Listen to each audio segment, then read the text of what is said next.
this microphone. Welcome back to Mason Substation. We're back on WVCW with my friends from Saturn Death Cult. Go ahead and introduce yourselves.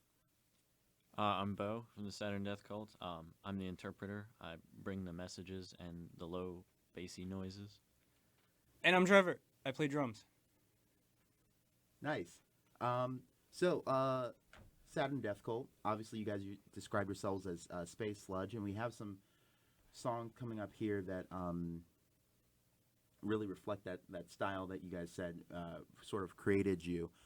What made you guys, though, in the beginning, start playing music? You're the drummer, and you're the bassist. Right. Yes. Briefly, I've been playing drums forever. The group getting formed, though, was more... Bo was definitely a part of the initial start of it. Yeah, me and John just started messing around when I got a bass and an amp and everything like that. And John had been playing music since he was a kid, but I had never really played music. I started getting into listening to music. So then we just started jamming around together, making stuff. Started with like ambient, like post-rock stuff, like Explosions in the Sky kind of This Will Destroy You rip-off stuff that we were just recording on a katana. And then we realized we didn't have the production capabilities to make that sound good. So like, what can we do? We started making like stoner rock and stuff like that because we could make dumb like pun names. And we just took it from there. Mm-hmm. That's... I noted, and so the name Saturn Death Cult, I know you guys said it's based off of I did my research. I know you said that it comes from the actual idea of this Saturn Death Cult, which is it's one of those like murder cults throughout history, right? That was super like stabby for the name of our god. I would say so. It has a couple iterations that have been publicized and capitalized off of just like these kind of fear-mongering ideas, but it's like the idea of this like shadow Illuminati-esque organization that's like been pulling the strings from the beginning, and that they're keeping the people down through like human sacrifices to like evil powers and stuff. The gods. Right, that's how they control the people with like guns, oil, drugs, and sex to manipulate like the masses. And just you heard it and you were like, perfect band name, basically. Exactly, pretty much. There's a novel, like an online novel that the guy who sort of originated the idea wrote, and that there's so many just like it goes so deep. There's so many like perfect little like bits in there and like phrases that he coins, like how at the end of every age there's a doomsday, and that's the album we named it Information Age Doomsday, so we're bringing about the end of this age. Yeah, I was gonna actually ask about that album name. I was wondering if it had any, well, obviously you've explained the meaning right now, but does it have any other meaning to you guys, like in like a... Because Information Age Doomsday, obviously, I think of stuff like, like a lot of like the issues people have with like the internet or whatever. Do you guys have any? Personally, I just, you will log into Twitter, Instagram, whatever social media, and you just see it is an overwhelming mass of negativity, either subtle, passive, or something like, I don't know, you get to see mass murder happening live. And I think our culture has been pretty desensitized to it and used it in almost an entertaining way. Let me log on to Twitter and see like what horrible fuck shit's going on today, it's so logging on is just like an information doomsday in and of itself. Yeah, sort of this I'll bite my tongue next time. I'm sorry. No, you're fine. You're fine. Everybody slips up. It's sort of like I've talked to people I know, and they're sort of like this feeling of like, obviously the idea of doom scrolling and Exactly. getting online and sort of just feeling like the world's coming to an end. And I think that really helps you guys. Is like, I feel like a way to describe your sound is sort of apocalyptic. It's very crushing when you're in it. You guys have a very big stage presence when you're up there. You do a lot of crowd work. I remember the show I saw you guys at recently. You had a human sacrifice bit Mhm. that was super cool. I know it's mentioned somewhere that the origins for that kind of idea or that kind of stage stuff is from Guar. Yeah. Partially, totally. We have to give it up to them.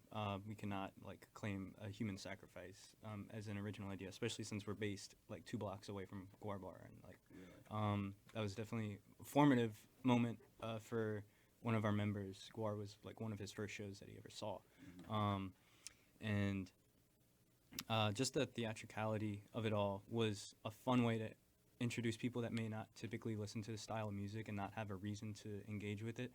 We're giving them a reason, and not in a way that you have to explain. It's just you get it, you see it, you're there, and you get involved. And we feel like that's the best way to perform live music.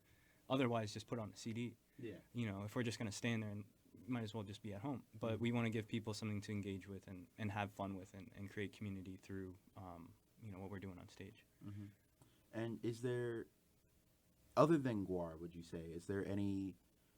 I know artists have said they're like famously Misfits are inspired by horror movies or whatever. So would you say there's any other pieces of media that aren't necessarily music or musicians, or maybe it is only music and musicians that would have inspired your sound or your stage presence, or even just, I don't know, how you play, I think a lot of our lyricism in particular is inspired by themes of just stuff like Warhammer 40K.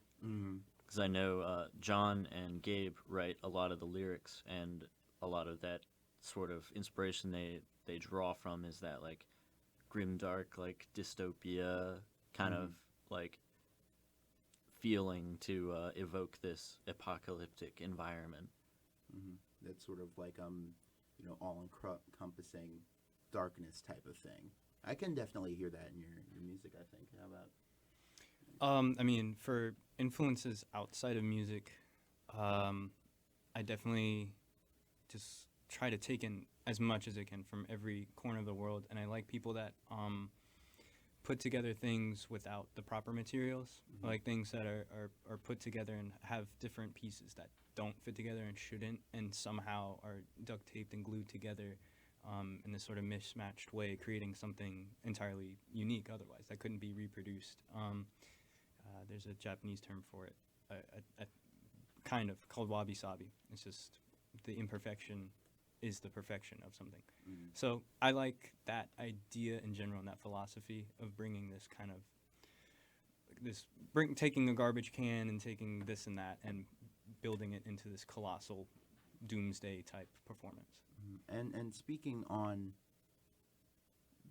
sort of, I'm going back to an earlier thing, Information Doomsday. It is your first album, I think, or at least your first album I saw on the places I saw. What was it like going into the studio and deciding this is what we're going to do for our first album, this is what or maybe not studio, but like going in and being like, this is what we're going to do for our first album? What was the process like? Just briefly, and Bo, you can go ahead. I just wanted to shout out Rolling Sound Studios. Thank you, Jacob, and thank you, Noah, for helping us record that for our first time. They were very, very professional and helped us get it together. It wouldn't be possible without them. Yeah, we kind of had this idea brewing for like 8 months, where we were forming this kind of story around the songs so that we could build upon that with like the almost like skits between the songs in the live show. So then we decided how the songs were going to flow and how the story was going to go. And then we kind of put that together, and we practiced and practiced and practiced. And then we went into the studio, and we realized that we had no idea how to record stuff. We had written songs that were very difficult to record. Yes, we did. But we made it through it, and yeah, major learning experience. So again, shout out Noah and Jacob for your patience. But yeah, we kind of like just structured it around this kind of story that it loosely follows, and as a way to tie it into that live set experience, which is really our focus.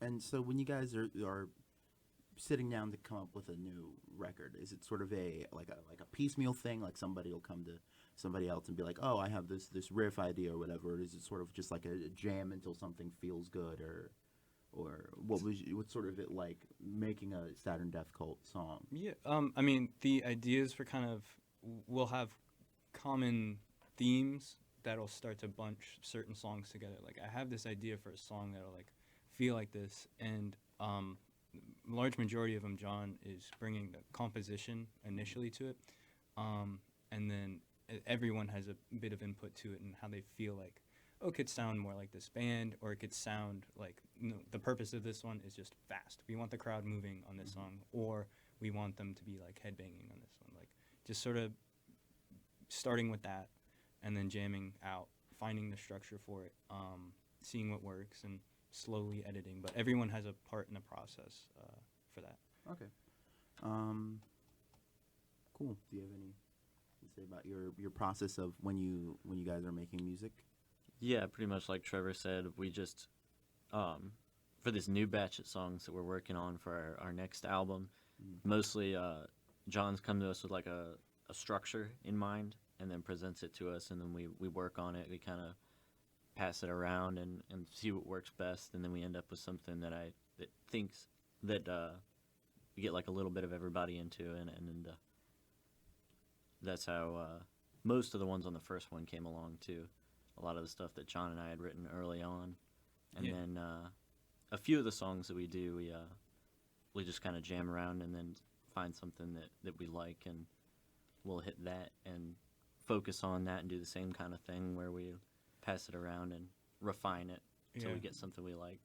And we're always refining stuff. Like we've been playing some of the new songs for months now, and every time we play it, we decide we like something different. Like we play it different, and Well, playing it live too also helps us form that. Like, what is the body language does not lie. So like when we're recording in the studio or practicing at our practice space, we know it's working because we feel it. We're like, oh, that's it. Like, that's the rhythm. But other times, it takes the crowd telling us like what's working. Like, when is the crowd moving? When are they standing still? And how to work with the song from that. You know, I sort of that. You know, if you're playing a song and then maybe 30 seconds into the song, everybody goes, "Well, this is the time we should go get a drink at the bar." That's not a good sign necessarily. You know. Or maybe it is if you want like a break in the energy, you have to consider the balance of the whole performance, the album, and even within the song itself. Like, where is this song going? Where is it taking you? Where does it end up? Have you, in the process of converting sort of the live shows to the studio, has there been anything in particular? Can you guys think of anything in particular that you had to cut along the way that was like, oh, I wish we could. You know, as in like have you guys ever considered putting like full recordings of the skits or something on there?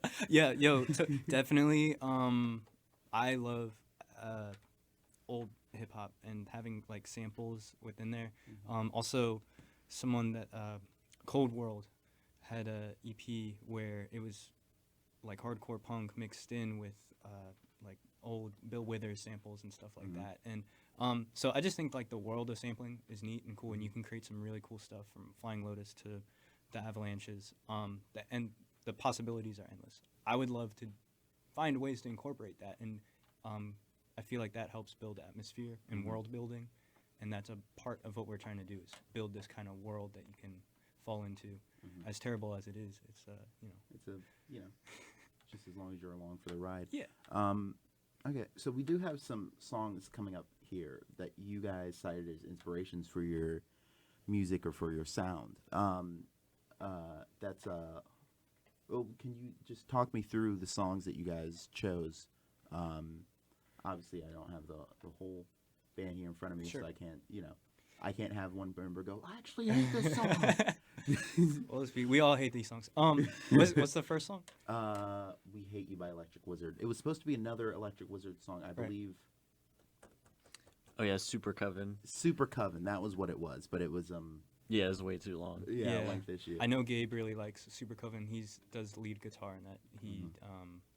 he digs that song a lot. I know you do too. If you want to speak on it. Yeah, so Electric Wizard was just kind of like one of the bands that got me like into this kind of like metal, like doom metal and stoner metal and stuff like that. And I know it's really helped John and Gabe in particular get it like really into this kind of metal as well. They're just kind of the filthiest, like sludgiest, slowest, like bluesiest metal that you can get. And With the attitude. their like sound is just this crushing like wall that moves forward at like a slow pace with these like pained vocals and this like even like synth sounds in the background and white noise to fill out this like crushing wall of like filthy guitar riffs and Black Sabbath worship and everything. And we definitely, especially going into this next album, we're definitely taking a lot of inspiration from that, like trying to fill out that like huge crushing wall of sound in order to get almost like how shoegaze is that huge wall of sound in a like different kind of way.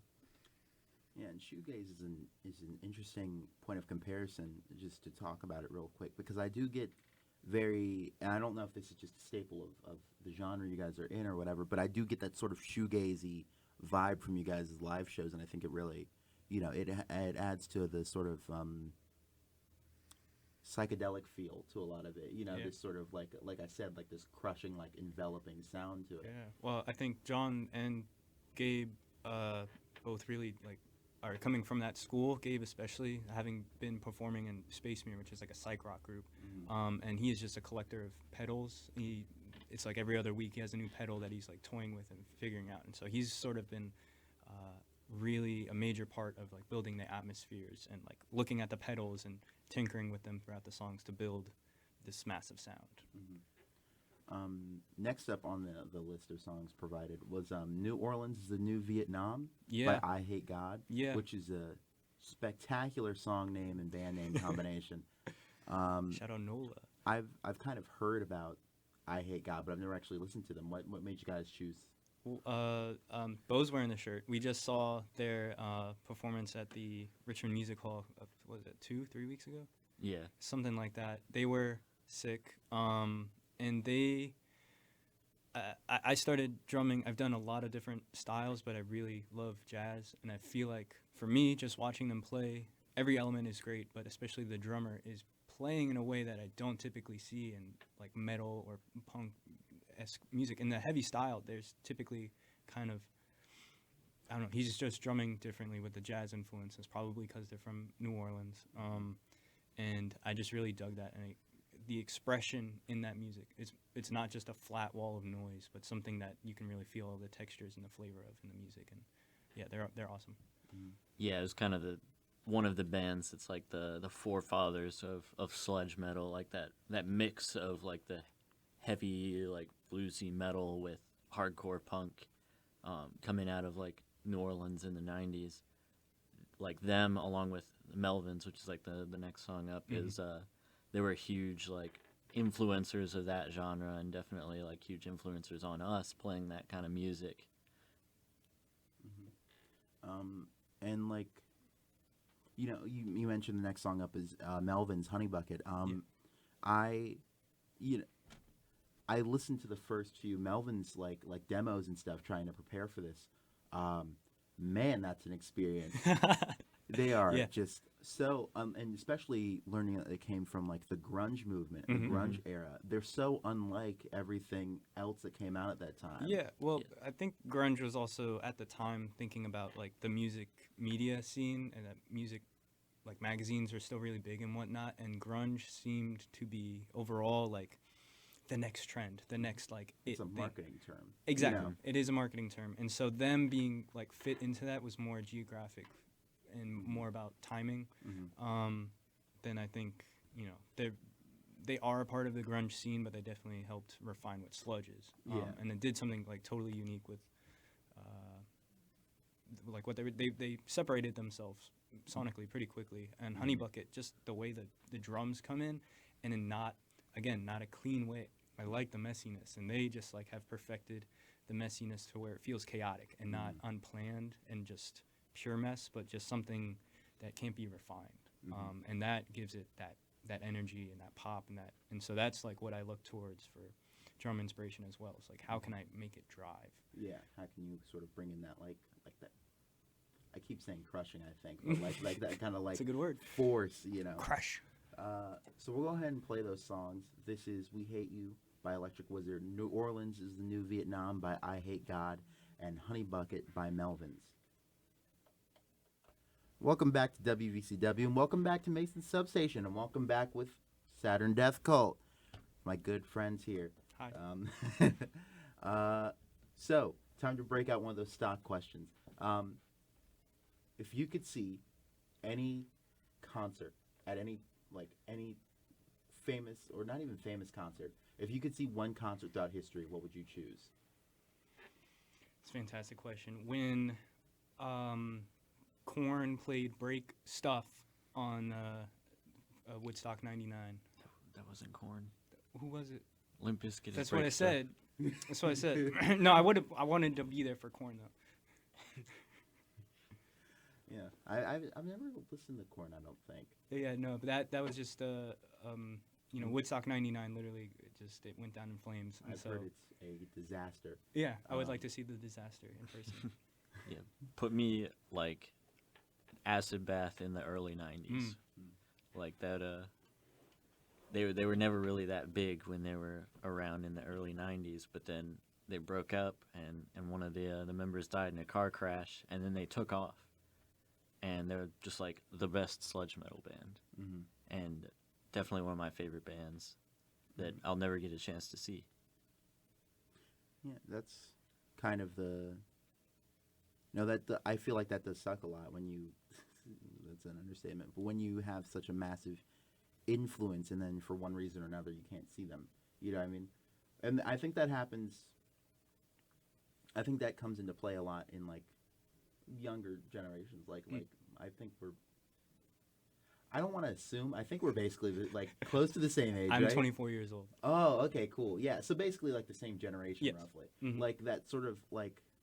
I don't First know if generation that grew up with the internet, like not being a question, like it was always a part of our lives. Yeah, so like I guess my example would be, you know, I grew up. My family had rock band. Mhm. So yeah. I I had Guitar Hero. My first time listening to rock music was listening to like "In Bloom" Mm. by Nirvana Yeah. on like Rock Band 1, and then when I finally grew up and I was getting back into music and I heard Nirvana again, I was like, oh sick! I wonder if they have tickets. And then Oh no! like I looked it up, and then everything No. just was like, oh god! It's like the Tooth Fairy. How old were you when when you find out Kurt Cobain is Kurt yeah. no more? Oh, Damn. man, no, but that's always a, you know, I think that was my own Information Age Doomsday. Do you think that'll reoccur with people like finding like Juice WRLD? And I think so. To an extent, I mean, it's going to continue to happen, I think, with the like the availability of like recorded music and beyond that, like art. Just like people, like we only go back as far as like the 50s and 60s really, because we don't have like recorded concerts before then. But like as time goes on, we're only building up a bigger library of influences for people to pull from and concerts people wish they had been to. yeah. So with that, like, would a legend survive through all that though? You know what I mean? Maybe they're really big now and really influential in this moment, but only for a moment, and then they become just another name to sift through this exponentially growing list of catalog of music.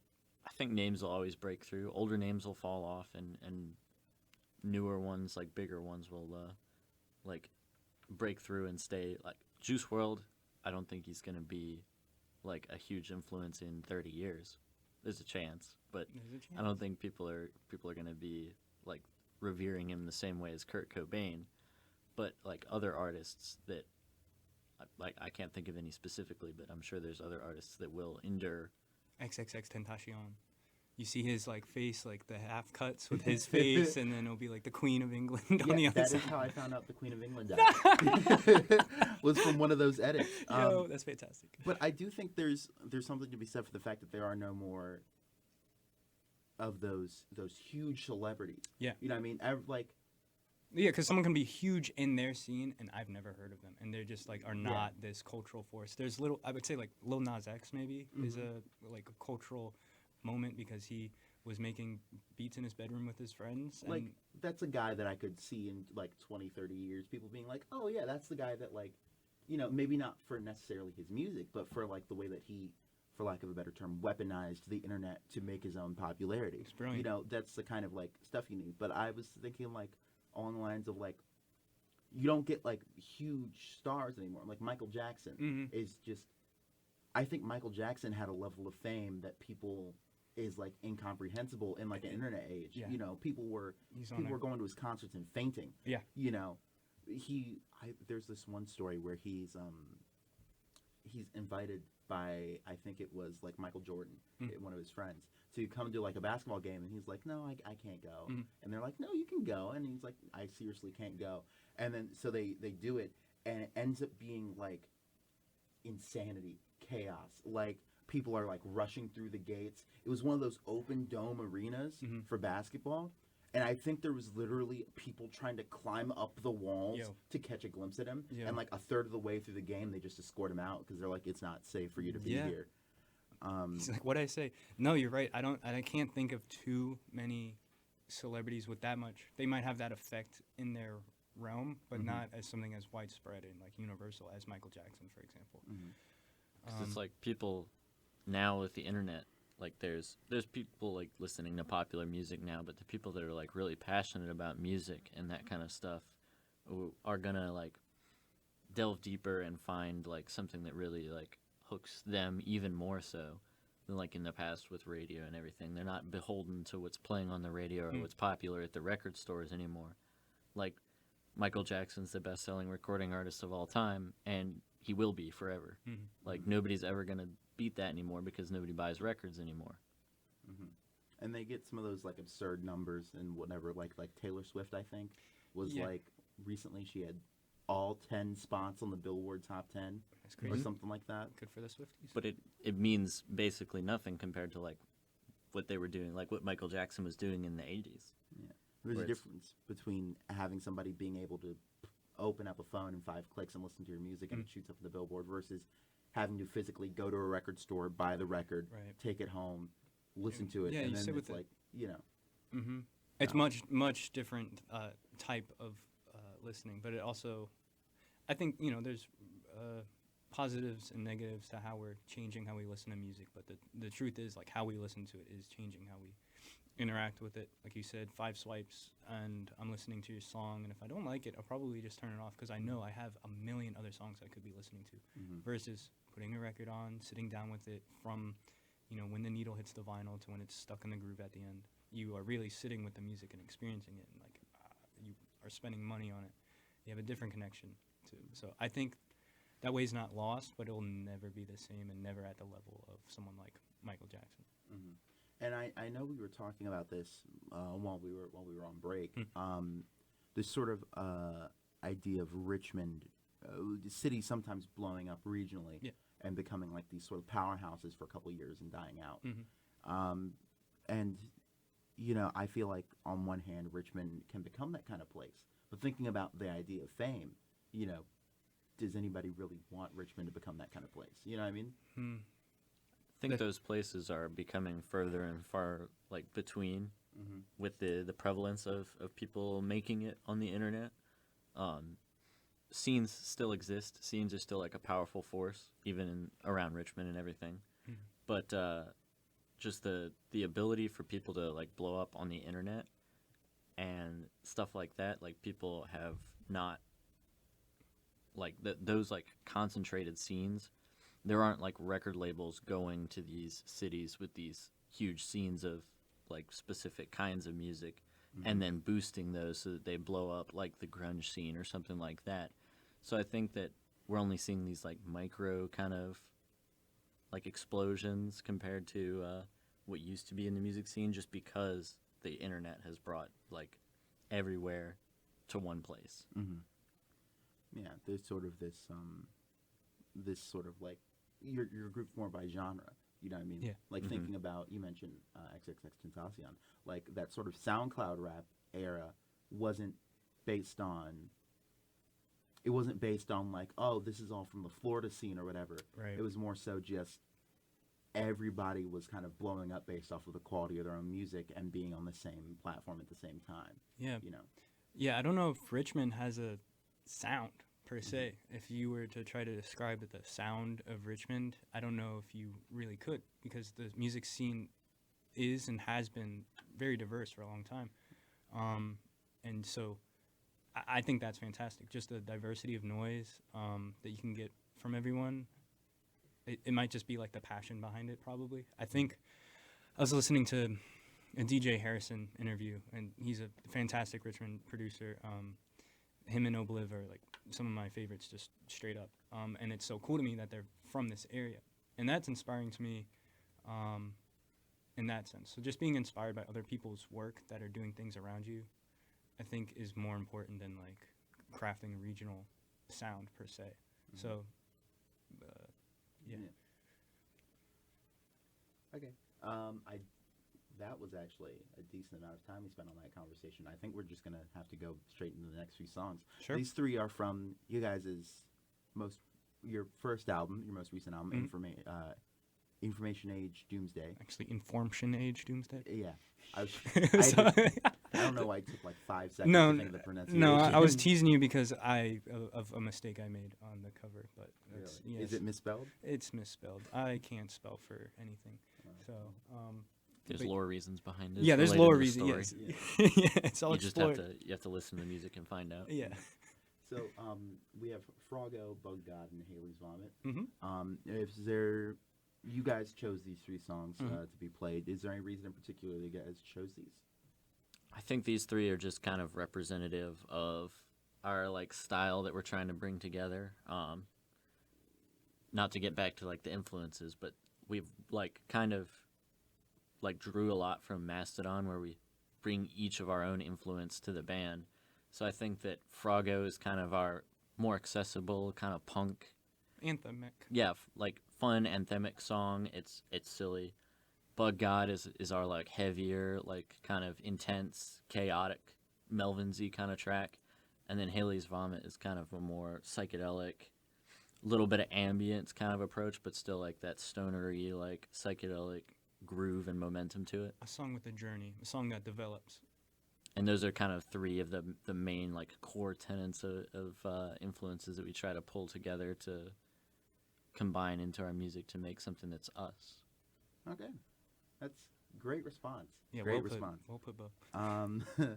So this is Froggo, Bug God, and Haley's Vomit, all by Saturn Death Cult, the Saturn Death Cult. Let's go, As it the! should- We're back for the last time on Mason Substation, here with Saturn Death Cult. Hi.